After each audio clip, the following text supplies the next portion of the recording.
বাংলাদেশ জাতীয়তাবাদী ছাত্রদল যারা আসলে করে দীর্ঘ সময় ধরে, তাদের কাছে দেশনেত্রী বেগম খালেদা জিয়া শুধু বিএনপি চেয়ারপারসনই নন, বরং আমাদের কাছে তিনি সবসময় হচ্ছে একটি ভরসার নাম।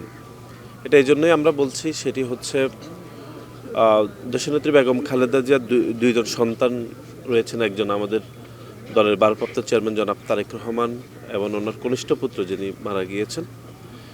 এর বাইরে তিনি ছাত্রদলের নেতাকর্মীদেরকে ওনার সন্তানের মতো তিনি ভালোবাসতেন। সংকটে সম্ভাবনা সবসময় তিনি ছাত্রদলের পাশে থেকেছেন।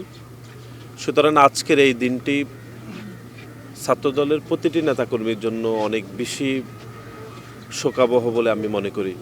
এই দীর্ঘ রাজনৈতিক জীবনে বাংলাদেশের মানুষের স্বার্থকে তিনি সবথেকে বেশি দেখেছেন।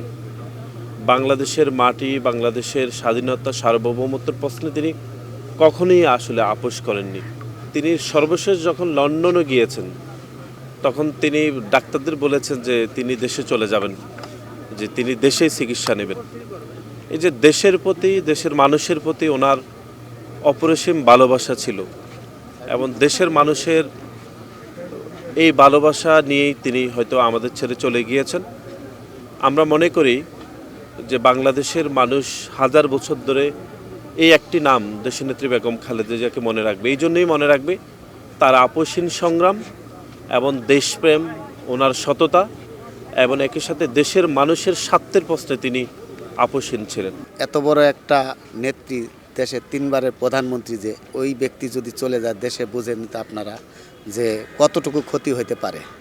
তারপরে রাজনৈতিক ক্ষেত্রে, সেই ক্ষেত্রে জন্য ইনশাল্লাহ আমরা দলের পক্ষ থেকে দলের ভারপ্রাপ্ত চেয়ারম্যান জনাব তারেক রহমানের দিক নির্দেশনা মেনে ইনশাল্লাহ আগামীতে আমরা ভালো কিছু করার চেষ্টা করব।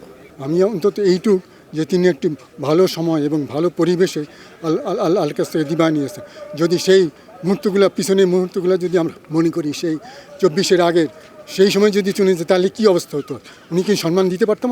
আমরা কি কিছু মানে তাকে আল্লাহর দেওয়ার জন্য কোনো সম্মান বা কোনো কিছু কিছুই করতে পারতাম না। আল্লাহ তাকে হায়াত দিয়েছে, অন্তত আরও 3টা বছর তিনি বেঁচে ছিলেন, এবং আজকে আমরা তাকে সম্মানের সাথে বিদায় দিতে পারতেছি। এটা আমাদের জন্য বিরাট আল্লাহর কাছে করুণা এবং দয়ার পাত্র।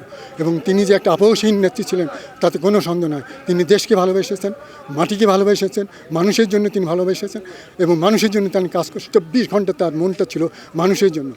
উনি এমন একজন নেত্রী ছিলেন যিনি রাজনৈতিক ময়দানে শূন্যতা রাখেননি। রাজনৈতিক কর্মী বাহিনী তৈরি করেছেন, উত্তরসূরি রেখে গিয়েছেন। তবে কঠিন পরিস্থিতিতে স্বাভাবিকভাবে বাংলাদেশে একটি শূন্যতা তৈরি হবে। এই শূন্যতা যদি আমরা ফিল আপ না করতে পারি, বাংলাদেশের আগামীর যে গণতন্ত্র সেটা ধ্বংস হয়ে যাবে। তবে আমরা বিশ্বাস করি